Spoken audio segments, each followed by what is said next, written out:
The World Championships are some of the biggest events in Hearthstone and reflect months of qualification matches and intense training by the best players around the globe. The main intention of this video is to help new and returning players get a feel for how competitive players think and what the meta was like in 2021. So we decided to make this list include some of the more interesting cards of the championship, instead of filling this list with cards which are in the same decks over and over. So with that being said, let's get into the top 10.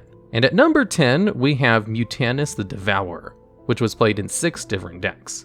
Mutanus is a 7-mana legendary murloc that, when played, destroys a minion in your opponent's hand and gains its stats. But before we talk about our fishy friend, let's go over the tournament format. The way the 2021 Hearthstone Championship worked was that each of the 8 finalists brought 4 decks, and must ban one of their opponent's decks from being played. Then, with their 3 remaining decks, they will have to play a best of 5 with their opponent, where they have to beat their opponent with each of their 3 decks to advance in the tournament. As you would expect, this forced each deck to be independently good against every other deck, since even one poorly performing deck could cause you to lose the best of 5. Which is why it's actually very surprising that Mutanus, a card typically included to hard counter some decks, is the number 10 most played card. So why is the tech card even on this list?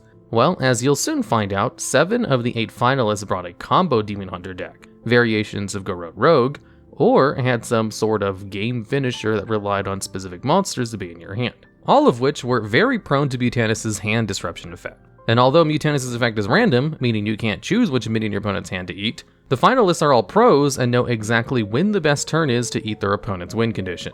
Mutanus was ultimately included in 4 pretty diverse archetypes, those being Hand Warlock, Corrupt Shaman, Owl Warlock, and Pirate Warrior, all to shore up their weakness around the expected number of combo decks. And honestly, Mutanus could have been even higher on this list if more pros teched him in. But I don't think anybody really expected half of all the decks brought to be combo. And speaking of cards which encouraged combo decks, and at number 9 we have Lightning Bloom, which was included in 7 decks at 2 copies each. Bloom is a 0-mana druid and shaman spell that gives you 2 mana when you play it, in exchange for locking you out of 2 mana on your next turn. For those of you who don't know, gaining extra mana is one of the best effects in the entire game, and Lightning Bloom is no exception, even if it is technically neutral in mana advantage. As mentioned, in a tournament so saturated with combo decks, it doesn't matter how much damage your combo does if your opponent gets theirs out before you. And if your combo also happens to disable or really slow down your opponents, then even better. In Druid, Bloom was played in 5 decks, all of which were nearly identical list of Celestial Alignment Druid. This 7-mana spell sets both players to 1 mana and sets the cost of every card to be 1 mana, basically ensuring the deck with the more expensive cards wins. And in the case of these decks, post-Celestial Alignment, their goal is to play a 1-mana Lady Anaconda, which makes most of their spells cost 2 mana less, and proceed to play every nature spell in their deck for free, which includes Survival of the Fittest. This deck has so many ways to abuse alignment, like with 0-mana Goldshire Gnolls and Umbral Owls, that as soon as Druids cast it, no other deck in the tournament can keep up with it. For those reasons, Lightning Bloom was absolutely essential in being able to turbo out alignment as soon as possible, since it was basically their only win condition. On the other hand, while good in Shaman, Lightning Bloom was pretty much used just to round out some turns when you needed a little bit more mana to survive or clear a board. Unfortunately, another very cool combo deck, Corrupt Shaman, was just ultimately outclassed by the much faster and more consistent OTK Quest Demon Hunter and Garrote Rogues. And at number 8, we have Mr. Smite, which was played in 7 different decks. This 6-mana 6/5 neutral pirate, which, when on board, simply gives all your friendly pirates charge, a keyword which lets them attack any target immediately. Smite was unsurprisingly played in Pirate Warrior, and also in the previously mentioned Celestial Alignment Druid, and was pretty good for what he did, since Mr. Smite has what's known as an aura effect, or an effect which continuously occurs while a minion is on the field. He actually gives himself charge too. This means he's effectively a 6/5 with charge that can give other minions charge, and is on par with how much damage Leroy Jenkins, another very good finisher, can do. In Pirate Warrior, Mr. Smite was a monster of a finisher, not only because of his own damage potential, but because he could also give almost every single minion in the deck charge. Considering heroes only have a maximum of 30 health, Mr. Smite is doing huge chunks of unavoidable damage every time he's played. And although Mr. Smite's pirate tag does help advance the warrior quest, which requires you to play pirates, the quest line is usually completed by the point, so he's kind of irrelevant for that. What he does help with though, is giving random pirates summoned every turn by the quest reward charge, leading to huge amounts of unexpected damage. Likewise, in Alignment Druid, Mr. Smite pretty much just serves to benefit from your 1-mana Survival of the Fittest, which would make him a 10/9 with charge. Now, in most other metagames, this would usually be enough to win, but due to the heavy amount of combo, some versions also include Germination, which summons a copy of a friendly minion, to copy a beefed up Smite for almost all of your opponent's health. I've included Mr. Smite above Lightning Bloom, even though it was played in the same number of decks, because of how much more impactful he was in decks he was played in, even if it wasn't by much. At this point, we're splitting hairs, but Mr. Smite could put out enough pressure to close out games on his own, while there was always a chance your opponent could come back post-alignment, since it would still lock you out of your next turn. And at number 7, we have the 27 core cards that make up the Garrote Rogue deck, which were in 7 nearly identical rogue decks. Of course, since each finalist can only bring one deck for each class, this meant that 7 out of 8 of them brought the same deck, and that no other rogue deck was even worth considering. So, what is Garrote Rogue? This deck centers around its namesake card, which is a 2-mana spell that deals 2 damage to the enemy hero, and then shuffles 2 bleeds into your deck. Each bleed card is cast as soon as they're drawn, and also deal 2 damage to enemy hero. The main idea of the combo is to ideally have no cards left in your deck, have a way to get 2 extra spell damage, and both copies of Garrote. Then on combo turn, you would play your spell damage, which would make all your Garrotes and bleeds deal 2 extra damage, both copies of Garrote deal 10 damage, draw a card, then the 4 bleeds in your deck would also deal 5 damage each, leading to a 1-turn kill. As we'll discuss later, it was pretty much a tie between Rogue and Demon Hunter for who had the best card draw, though Rogue could potentially draw way more cards under the right conditions with field contact. Of course, like all combo decks, Garrote Rogue was vulnerable to aggro and hand disruption. But with aggro being at an all-time weak, and Blizzard choosing to not print too many disruption cards, the only real counterplay was hoping that you could assemble your combo faster. And because that was the only real way to counter it, the only deck that had a favorable matchup was OTK Quest Demon Hunter, the most commonly brought deck. That wasn't to say the matchup was unwinnable though, since after you lost to a class, your opponent could no longer use it again. But for as warping as this deck is, the next card on this list were even worse and literally defined the whole tournament. Garrote. And at number 6, we have the 29 core cards to make up the OTK Quest Demon Hunter deck. These cards were actually the inspiration for this video, since in one of the earliest videos on this channel, I listed Final Showdown, a crucial part of this deck, as one of the worst quests in the game. In my defense, the championship occurred just a week before writing the video, and was pretty much never played before then, so it was really hard to get a good gauge on its power level. With that being said, let's do this quest deck justice. OTK Quest Demon Hunter, despite being low tier 2 and ladder, was probably the deck to beat in the tournament. Remember that each of the 8 finalists has spent hundreds of hours preparing beforehand, and know the optimal way to pilot each deck in every matchup. It effectively makes every high skill cap deck much better, and is another reason why so much combo was played. So, what did this deck do that made it so unbeatable? Between access to the best card draw in the format, insane mana discounts offered by the quest reward, and extremely flexible combo, it was a very difficult deck to beat. Pretty much every card was either a card draw, more card draw, and the combo. Like mentioned, the combos the deck could pull off were pretty disgusting since they could pretty reliably discount your hand by 10 or more. Some of the important breakpoints, or health totals that you need to be above to stay safe, were 24 health and 30 health. And what made it even better was that it had an amazing matchup against Garrote Rogue, the supposedly strongest deck going into the tournament. As a result, a lot of the players recognized this and chose to bring decks that lost to Garrote Rogue in an attempt to get a leg up in this deck. The only real weakness this deck had was against Swarm decks, but that was only if they happened to never draw Immolation Aura or wanted to sacrifice one of their combo pieces. And at number 5, we have Morarg Artificer. This 2-mana 2/4 neutral demon makes all minions take double damage from spells while it's on the board, and was included in 9 total decks. Artificer is slightly overstated, and what's kind of funny about this card is that its downside of making your minions also take double damage from spells is actually what made the OTK Lifesteal combo in Demon Hunter so broken. To go into more detail, Il'gynoth, the main combo piece of this deck, is a 6-mana 4/8 with Lifesteal that makes all your Lifesteal effects deal damage to the enemy hero instead. Lifesteal is Hearthstone's equivalent of Lifelink, which is a mechanic that makes any damage dealt also heal your hero for that much. And before Il'gynoth, a lot of Lifesteal effects were not balanced around the fact that they could potentially deal damage. And even after being nerfed, previously being 2 mana cheaper, the combination of spell damage, which increased the damage Lifesteal could do, Morarg, which doubled the damage to minions, and Fellscream Blast, which effectively tripled the damage, meant that it was fairly easy to accomplish various Lifesteal OTKs. The only issue is, the maximum mana in Hearthstone is 10, meaning you need the Demon Hunter quest reward to play the often 12 or more mana combos.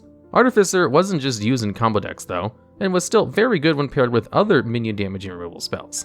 In fact, a well-timed Artificer with I-Beam or Immolation Aura would double their damage to minions, which could clear a huge board of threats, and win a game for the Demon Hunter deck. But more so in Demon Hunter, Warlock had a ton of good damage dealing removal that could really benefit from Morarg's effect. The Warlock combo deck loved being able to use Moarg to deal and heal for 6 with Drain Soul, absolutely decimate boards with 4 damage Skull Spirits, or deal just a bit more damage with Touch of the Nathrezim. And while great on ladder, this deck ultimately just ended up being fodder for rogues and demon hunters. Moarg as a whole was amazing, both as a combo tool and as a flexible tool to aid removal spells. And at number 4, we have Guardian Og Merchant. This 1 mana 2/1 deals 1 damage to a minion and gives it Divine Shield, a keyword which lets a minion ignore the first set of damage it takes. This card saw play in Garrote Rogue and Face Hunter for a total of 10 deck lists. Across both archetypes, Og Merchant pretty much only had 2 uses. It could give a minion with at least 2 health Divine Shield, or, the arguably worse, deal 1 damage to an enemy minion with exactly 1 health, since it dying wouldn't give your opponent's minion Divine Shield. In Hunter, Og Merchant was ran pretty much because it was the only few good 1-drops in the format. Rarely did it have to be used to kill opposing 1-drops, and would often give Iron Deep Trog Divine Shield so that it could snowball and win the game. Before Trog was nerfed, it would actually summon a full copy of itself after your opponent casted a spell, meaning any buffs you had on it, like Divine Shield, would be copied onto a clone of your Trog.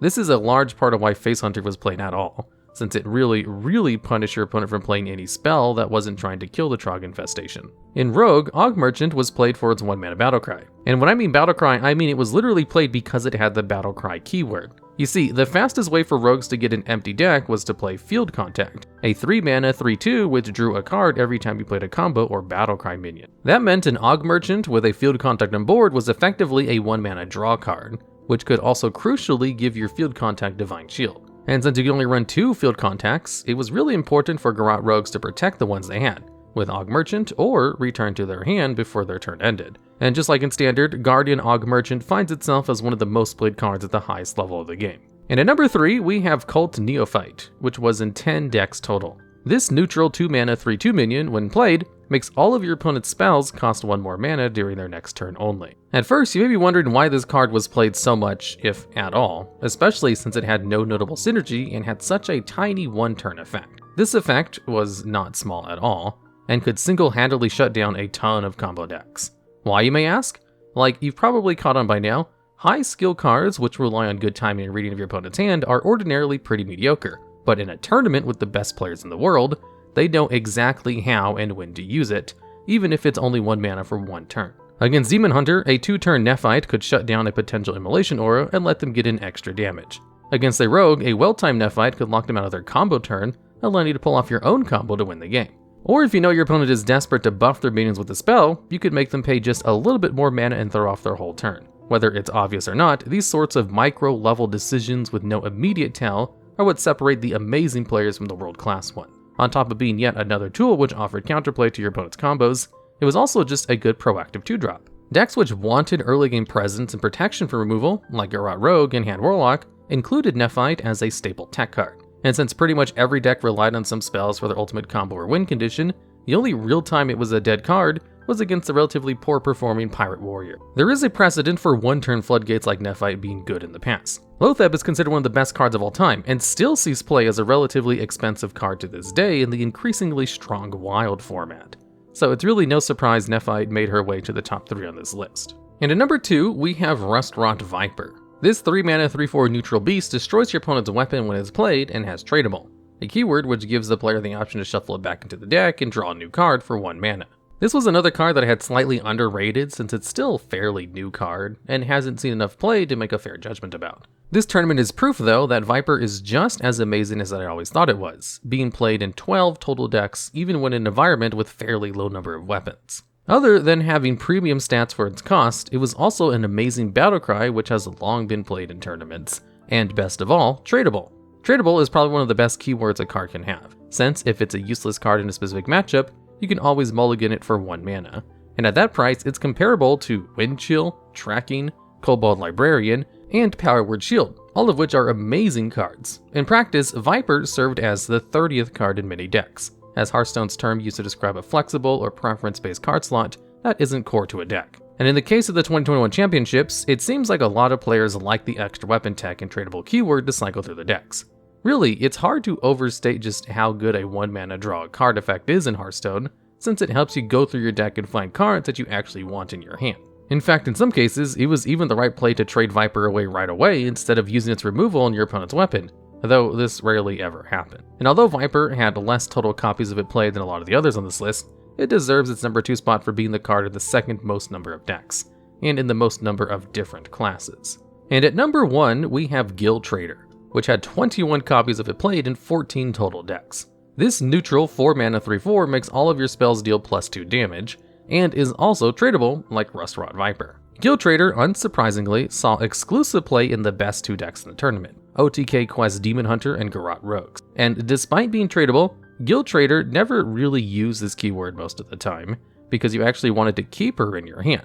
Having +2 spell damage is an amazing effect since it makes all of your small spells so much more deadly, since the more of them you have, the more mileage you get with your spell damage. In practice, Guild Trader with 2 Garrotes and Swindle is potential enough for 30 damage, or could help you reach up to 36 damage combos when heavily discounted in Demon Hunter. Or if you're really desperate, you can always play her for 4 mana with any removal spell to stay alive for longer. Of course, if you do happen to draw her in your opening hand, or as you're about to die, you'll always have the option to spend 1 mana to trade to look for an answer. And this sort of flexibility combined with her amazing combo synergy just made her the centerpiece of the best and most played decks.